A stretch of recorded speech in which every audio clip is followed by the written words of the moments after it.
కదా, చెప్తా మీ సంగతి. లేవండ్రా పైకి, టైం చూడండి ఎంత అవుతుంది. లేవండ్రా, టిఫిన్ చేయడానికి వెళ్దాం. బా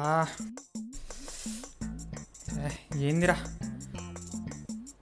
పో పొద్దున్నే నిద్రాభంగం లేపింది కాక మళ్ళీ ఏదో ఆలోచిస్తుంది. ఛే, మీ సంగతి ఇప్పుడు కాదురా, తర్వాత చెప్తా.